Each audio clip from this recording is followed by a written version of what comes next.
You think about a totalitarian state, you think about the Nazis and their goose stepping, and what's happening is that every single person in the military becomes an identical unit, right? They're all uniform, and they're all, in some sense, imitating the dictator in an absolutely perfect way. And so the dictator wants to impose strict uniformity on the entire population. That's order. Order. And one of the things we've discovered that's really interesting is that disgust sensitivity is associated with orderliness, and that's associated with conscientiousness. And one of the things about Hitler was that he was very disgust sensitive, and a lot of his hatred for non-Aryans. So imagine inside the Aryan box it was all uniform, outside it was all parasites and predators. And that was a manifestation of disgust, not of fear. It's a whole different thing. And if you read Hitler's Table Talk, which is a collection of his spontaneous dinner speeches from 1939 to 1942, it's a very interesting book. You see that his metaphor for the Aryan race was a body, a pure body, unassaulted by parasites or predators, and that he was trying to erect a border around it to keep all of that away.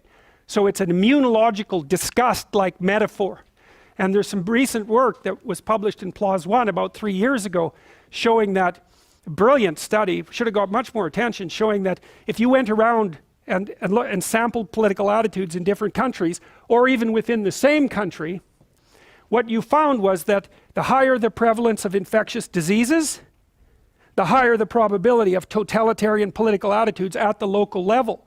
And you can imagine, well, what happens if there's infectious diseases is you want to put borders around everything. You don't want free movement between ideas or people, because that's partly how the disease spreads. You're going to have much more strict sexual rules, for example, because that's a great way for diseases to be transmitted. And before Hitler went on his rampage against the non-Aryans, he cleaned up all the factories. Like, he went in there and fumigated them. It was part of the law. And he went on a public health campaign to get rid of tuberculosis, and he got rid of the bugs in the factories as well. And he used Zyklon B. That's an insecticide, and that's the gas that he used in the gas chambers eventually. So first it was the bugs in the rats, and then it was people who were, then it was euthanasia. That was the next move, and forced euthanasia. And the rationale for that was compassion, by the way, just so you all know. It's merciful to put these people who are burdensome to themselves and their families and the state, who are living second-rate lives. It's merciful to euthanize them. And that was a huge campaign in Germany. It was after that that the more racial purifications began.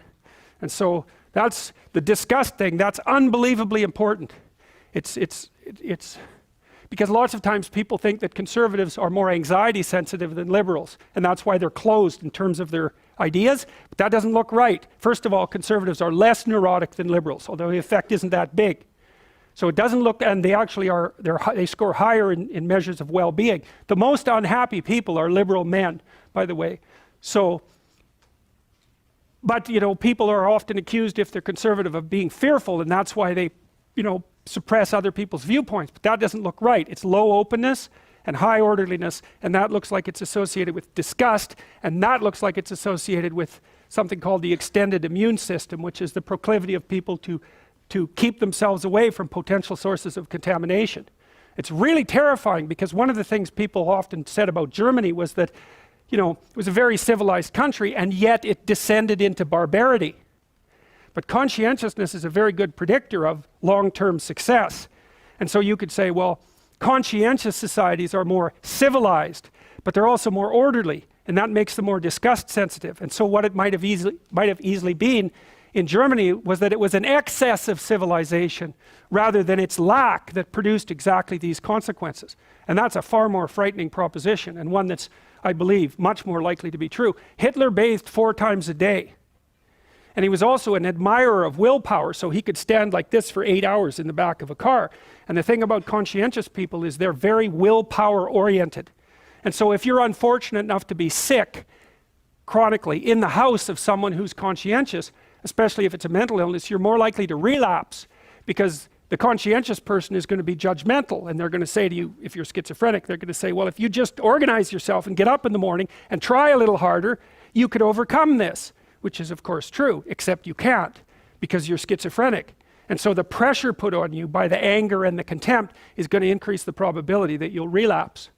So orderly people are very judgmental. And you know, orderliness is very highly associated with things like anorexia. And the anorexic is basically someone who's so disgust sensitive that they become unable to tolerate their own body. And they see it as a source of corruption and imperfection, which of course is exactly right. It is. And it's a very difficult thing to maintain order around. So